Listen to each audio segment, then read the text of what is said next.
गहरे नीले समंदर में, जहां सूरज की किरणें पानी में सोने की तरह चमकती थीं, वहां जलमाया नाम की एक अद्भुत जल परी रहती थी।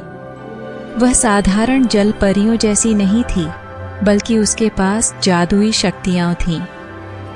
वह साधारण जल परियों जैसी नहीं थी, बल्कि उसके पास जादुई शक्तियां थीं। उसकी चमकती हुई चांदी जैसी पूंछ और नीले मोतियों जैसी आंखें उसे सबसे अलग बनाती थीं।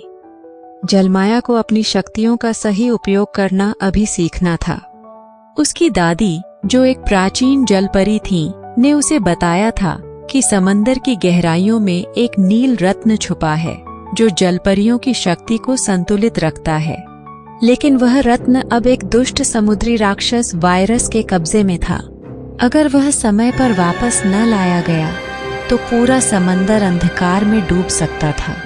जलमाया ने हिम्मत जुटाई और अपने सबसे अच्छे दोस्त, एक चंचल डॉल्फिन टीटो के साथ सफर पर निकल पड़ी। रास्ते में उन्हें भंवरों से भरी गुफाएं, जहरीली झलकाई, समुद्री लताएं और मायावी जल जीवों से सामना करना पड़ा। लेकिन जलमाया के दिल में डर की जगह हिम्मत थी। जब वह अंत में वायरस के किले तक पहुंची तो उसने देखा कि समुद्री राक्षस रत्न की ऊर्जा से और भी शक्तिशाली बन चुका था। जलमाया ने अपनी सूझबूझ और जादू से एक योजना बनाई।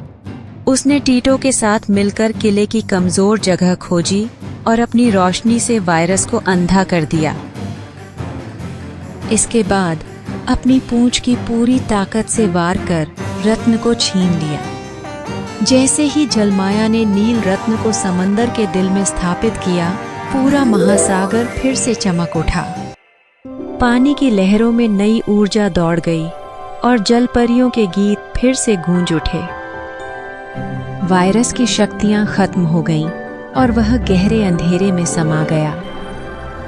अब जलमाया न केवल अपने समुद्र की नायिका बन गई थी, बल्कि उसे अपनी असली शक्ति और जिम्मेदारी का भी एहसास हो गया था। उसकी यह यात्रा सिर्फ एक रोमांचक सफर नहीं थी, बल्कि यह सीख भी थी कि सच्ची शक्ति हिम्मत, दोस्ती और बुद्धिमानी में होती है।